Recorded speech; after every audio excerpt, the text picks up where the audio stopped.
Falamos até aqui da energia, mas o nosso estudo é mais específico. É sobre a energia elétrica e sua utilização. Vamos a ele.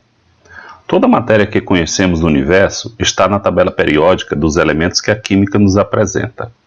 São ao todo 118 elementos, dos quais 92 são naturais e 26 são artificiais criados pelo homem.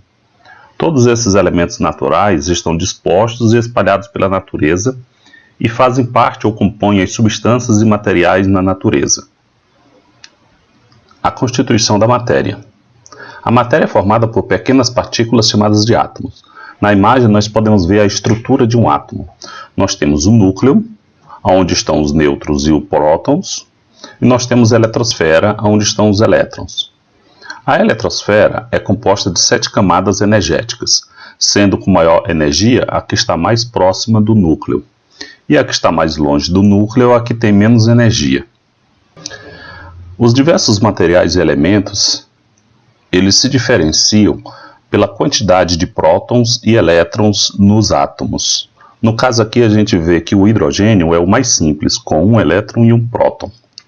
O oxigênio já é um átomo que tem 8 elétrons na sua camada de eletrosfera e 8 prótons no seu núcleo. O elétron foi a primeira partícula a ser descoberta em 1906 por Thomson, sendo descoberto em seguida o próton por Rutherford. O nêutron foi descoberto mais alguns anos depois. Os estudos revelaram que o elétron tem uma carga elétrica negativa de 1,6 vezes 10 elevado a menos 19 coulomb. Já o próton tem uma carga similar, simétrica, 1,6 vezes 10 elevado a menos 19 coulombs. Quando um corpo tem quantidades iguais de elétrons e de prótons, ele está eletricamente neutro. Um corpo carregado positivamente quer dizer que elétrons foram retirados da sua eletrosfera. A quantidade de prótons é maior do que a quantidade de nêutrons. Falta elétrons na sua eletrosfera. Um corpo carregado negativamente é exatamente o contrário. Ele tem excesso de elétrons, foi colocados elétrons na sua eletrosfera. Ele está com um número de elétrons maior do que o número de prótons. As cargas elétricas têm a característica de se atraírem ou de se repulsarem. A lei de Coulomb diz que existe atração quando as cargas elétricas diferem entre si. E também diz que há repulsão quando as cargas elétricas são iguais entre si. É possível calcular a força de atração e repulsão entre as cargas elétricas. Pela fórmula no slide, nós podemos ver que a força de atração ou repulsão é diretamente proporcional ao produto entre as cargas elétricas, dividido pela distância entre elas. Também é proporcional à constante eletrostática do meio em que as cargas estão colocadas. O estado natural de um corpo é de estar eletricamente neutro. No entanto, em algumas circunstâncias, esse equilíbrio é alterado. Isso acontece muito comumente nas nuvens durante as tempestades. Na imagem podemos ver que quando a nuvem está carregada, ela pode ficar polarizada. Na imagem a gente vê cargas elétricas negativas na parte de baixo da nuvem e positivas no topo da nuvem. Observamos também que na Terra nós temos cargas elétricas positivas. Então ocorreu aqui uma polarização. Essa polarização pode ser por atrito, dentre outras formas. As descargas eletrostáticas. Quando dois corpos têm cargas elétricas diferentes, pode ocorrer uma descarga de energia entre eles. A descarga ocorre quando a quantidade de carga elétrica entre os dois corpos for suficiente para romper o dielétrico, o ar, no caso, entre eles. O ar é um isolante, mas quando a quantidade de cargas elétricas for muito grande, esse isolante é rompido e temos então os raios. Os raios são causados então pelo desequilíbrio das cargas elétricas. Quando ocorre o raio, ocorre o reequilíbrio de carga elétrica naquele momento. O desequilíbrio de cargas elétricas também pode acontecer em dias nublados, não só em dias de chuva. Então deve-se ter cuidado quando subir em uma casa ou mesmo num barco no alto de um mastro, quando estiver nublado. Pode ocorrer, mesmo sem chover, descargas elétricas. Um raio percorre sempre o caminho de menor resistência elétrica. O ar se opõe à passagem de cargas elétricas. Ele é um isolante, a gente chama isso de dielétrico. No entanto, o acúmulo de cargas elétricas entre o chão e as nuvens, ou entre o mar e as nuvens, rompe o ar isolante pelo caminho mais fácil, entre aspas, que normalmente não é uma linha reta. Este caminho é o caminho em que tem a maior passagem de corrente elétrica. Os caminhos de menor resistência permitem então a passagem de maior energia. Para nos proteger contra descargas elétricas eletrostáticas, nós utilizamos para-raios, que eles servem para direcionar a energia dos raios atmosféricos para o subsolo, aonde a energia é dissipada. Dessa forma, a gente protege as habitações e os seus moradores. Na imagem, nós podemos ver um para-raio, tipo Franklin, com as suas ponteiras. A ele é conectado cabos de descida dos prédios, das residências, das indústrias, de modo a que a energia do raio seja direcionada para a Terra.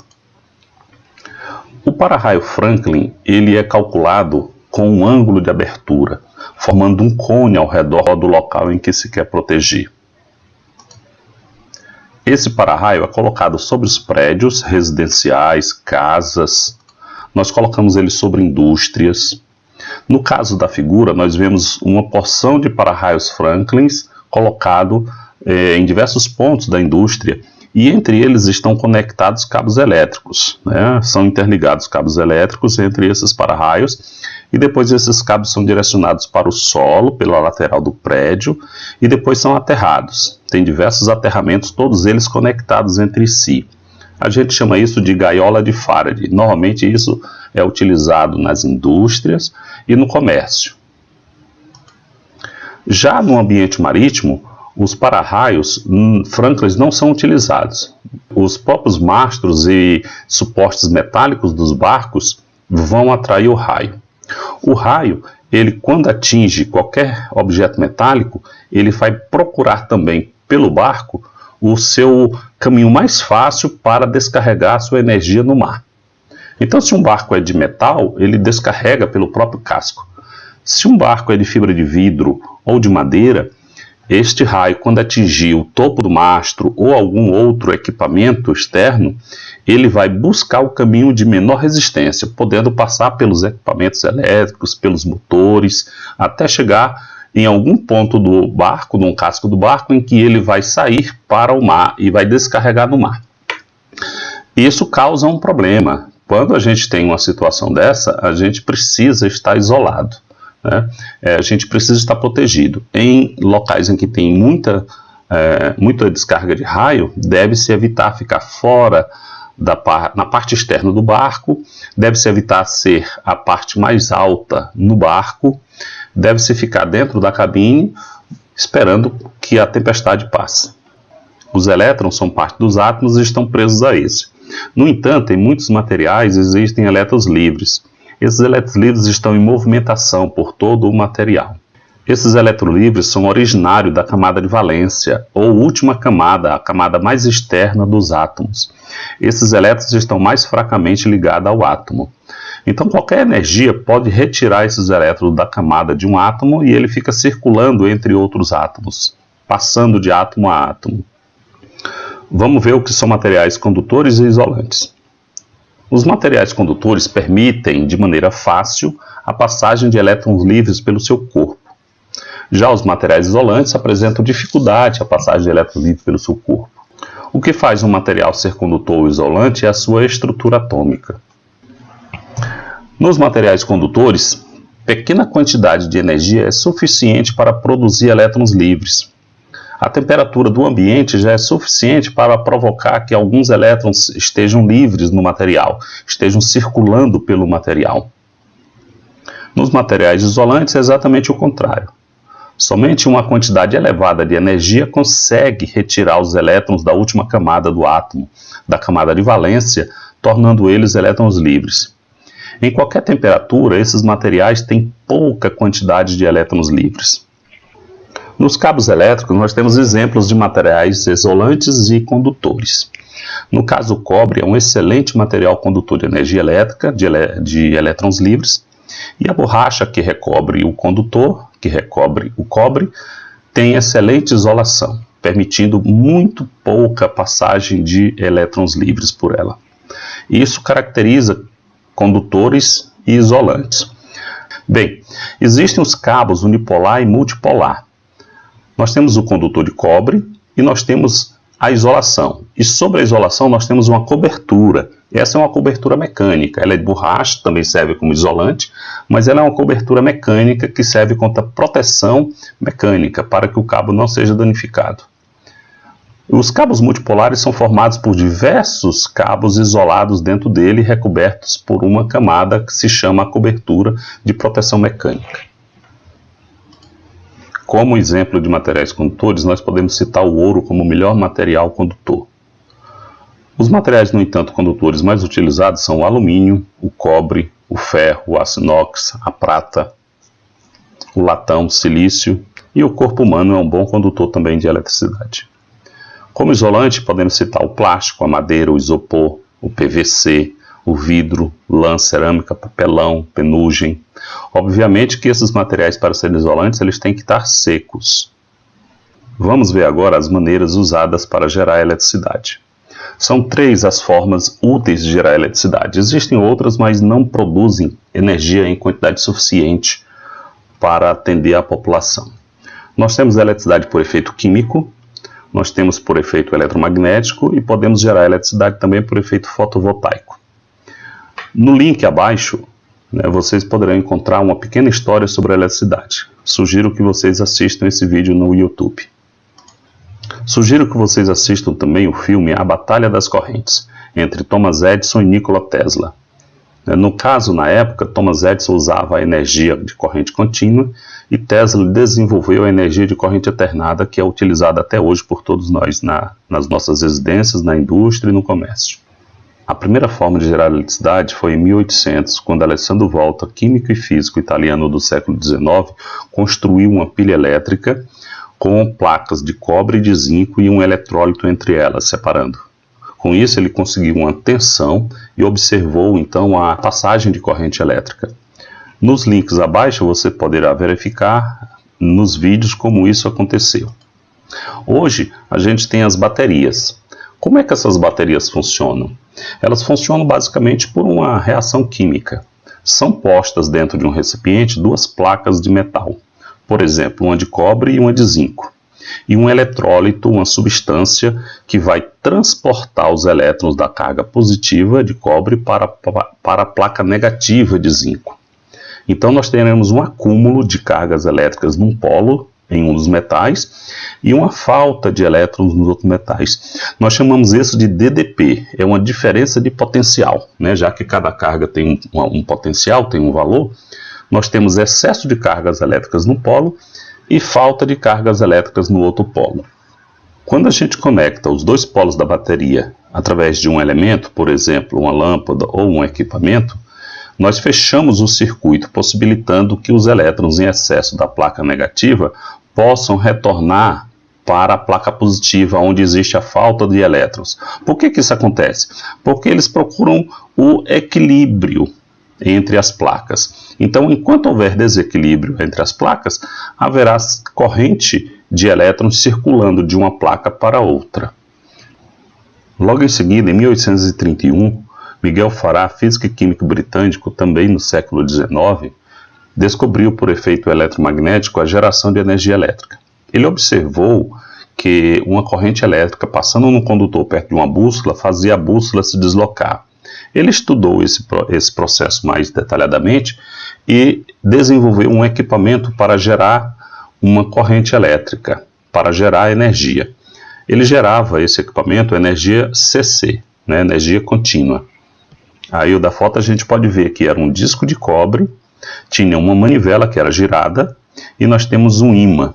Por isso que é um efeito eletromagnético, porque nós temos um ímã, que é onde temos um campo magnético. Então o cobre girando nesse campo magnético produzia o deslocamento dos elétrons das camadas de valência dos átomos. Hoje nós temos equipamentos muito mais evoluídos do que isso. Nikola Tesla desenvolveu bastante a energia de corrente alternada. Nós temos aqui, o princípio é o mesmo. Nós temos aqui um ímã, onde nós temos os polos norte e sul com os campos, com o campo indo do polo norte para o polo sul.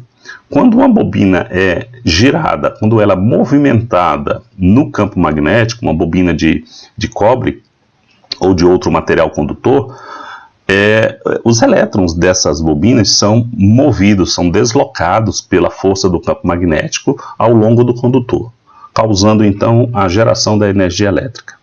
Neste vídeo que tem aqui no link, vocês podem ver com mais detalhe. A terceira forma mais utilizada de gerar energia elétrica nos dias de hoje é devido ao efeito fotovoltaico. Esse efeito fotovoltaico foi descoberto também no século XIX pelo físico francês Alexandre Becquerel. Ele verificou que quando ele tinha alguns tipos de materiais postos em um eletrólito e esses materiais eram iluminados, havia uma corrente, era uma corrente muito pequena, mas havia uma corrente circulando entre essas placas. Só muito depois é que foi se desenvolver as placas solares. Quem desenvolveu essas placas foi a NASA para os satélites. Na época eram materiais extremamente caros. Hoje a gente já tem esta característica de geração de energia elétrica em abundância por efeito fotovoltaico. Ele consiste exatamente em quê? Ora, é pelo efeito da luz. A luz é composta por fótons. O fóton, quando ele incide em um elétron que está nesta placa, ele desloca esse elétron. O fóton ele tem energia, um quantum de energia. Então, quando ele atinge um elétron, ele transfere essa energia para o elétron e o elétron sai da sua camada de valência e vira um elétron livre.